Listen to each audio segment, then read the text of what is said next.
नमस्कार दोस्तों, कैसे हैं आप सब। स्वागत है आपका मेरे यूट्यूब चैनल में। डिक्टेशन अगले 5 सेकंड में। महोदय, सरकार के पास इस साल की रिपोर्ट नहीं है, लेकिन पिछले 3 साल की रिपोर्ट क्या सरकार बतलाएगी कि पिछले 3 सालों में कितने लोग ठंड से मरे हैं और कितने लोग गर्मी से मरे हैं। ठीक है, अभी की रिपोर्ट मान लेते हैं कि नहीं है। अभी के लिए कह सकते हैं कि मेरे पास तो रात को ध्यानाकर्षण आया है, मैं क्या कर सकता हूँ। लेकिन क्या सरकार यह बताने के लिए तैयार है कि विगत 3 वर्षों में कितने लोग ठंड से मरे हैं और कितने लोग लू से मरे हैं।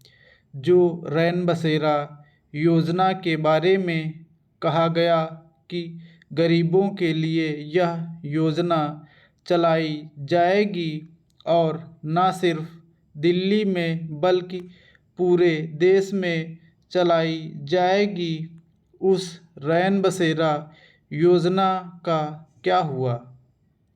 यह जो रेडियो और प्रसारण का विभाग है, क्या इसका यह दायित्व और फर्ज नहीं हो जाता है कि लोगों को ऐसे समय में चेतावनी दे, जिस तरह से कहीं अगर तूफान आने वाला होता है तो उसकी चेतावनी वह देता है कि तूफान आने वाला है, सचेत हो जाओ। ऐसे ही अगर भयंकर शीतलहर चलने वाली हो तो क्या उस जगह के लोगों को वह यह नहीं बतला सकता है कि भयंकर शीतलहर आने वाली है, आप लोग अपने बचाव का उपाय करें। ये सारी समस्याएं हैं जिनके संबंध में मंत्री महोदय जवाब दें और इसको गंभीरता से लें। मेरा सिर्फ यही कहना है कि आप केवल कृषि मंत्री हैं। कृषि मंत्री होने के नाते आप सरकार के एक अंग हैं। आप जहां बैठते हैं वहां सरकार को बताइए, अपने वरिष्ठ मंत्री को बतलाइए और कैबिनेट में बैठकर जहां से पॉलिसी तय होती है वहां से कोई ठोस कदम उठाइए, तब इस समस्या का निदान होगा। नहीं तो कितने लोग मरे कितने नहीं मरे, उससे इस समस्या का निदान होने वाला नहीं है। उपाध्यक्ष महोदय, ऐसे ही तो बातें आमतौर पर फिर यही कही गई हैं जो बागड़ी जी ने शुरू की थी।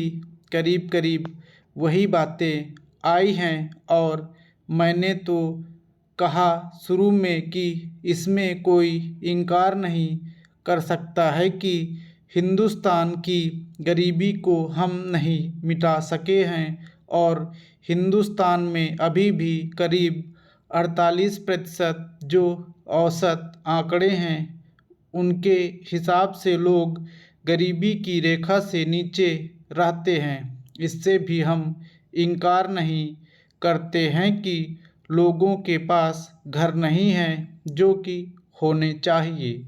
मूल आवश्यकताएं जो चाहिए वह हम पूरी तरह से सबको मुहैया नहीं कर पाए हैं। हमारा प्रयत्न ज़रूर है, अब कहाँ तक उसमें सफलता मिली है उसका लेखा जोखा करने की आवश्यकता है। यह बात नहीं है कि गरीबी दूर करने की तरफ हमारा प्रयास नहीं है। मैं सिर्फ एक दो उदाहरण उसके देना चाहता हूँ, ज़्यादा वक्त नहीं लेना चाहता। सिर्फ इसी को देखकर कि हमारे बहुत से लोग गरीबी की रेखा के नीचे रहते हैं। एक बड़े पैमाने पर हम चाहते हैं कि ग्रामीण विकास हो। महोदय, आज नए भारत को बनाने में हमें देखना पड़ेगा कि कुछ हितों में संघर्ष है।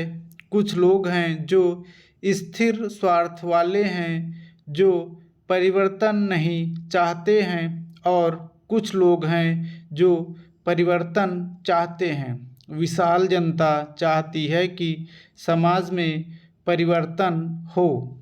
तो जब यह संघर्ष है और जब हमने आपस में तय कर लिया और हमारे देश ने सिद्धांततः एक चीज़ को मान लिया कि हम अहिंसा के जरिए शांतिपूर्ण तरीके से संसदीय प्रणाली से ही नया समाज बनाना चाहते हैं, हम खून खराबा नहीं करना चाहते हैं, जो समाजवादी तरीके हैं उनसे हम काम करना चाहते हैं। साम्यवादी तरीके को हम नहीं मानते हैं। अगर हम जनतांत्रिक तरीकों से चलना चाहते हैं तो यह आवश्यक है कि हम संविधान को वह शक्ति दें जिसको अंग्रेजी में डेमोक्रेसी कहते हैं। उपसभापति जी, मैं संक्षेप में 2-3 बातें कहना चाहता हूँ। हमारी संसद 3 भागों में विभक्त है।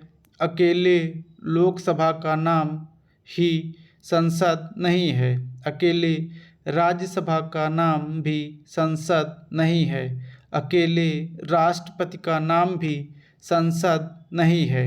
लोकसभा, राज्यसभा और राष्ट्रपति, इन तीनों को मिलाकर संसद का निर्माण होता है।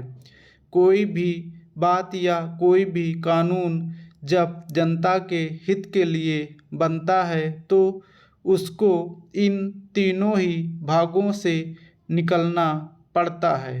लोकसभा किसी चीज़ पर विचार करती है, फिर उस पर राज्यसभा और दूसरे ढंग से विचार करती है और उदारता के साथ और गंभीरता के साथ निर्णय लेती है।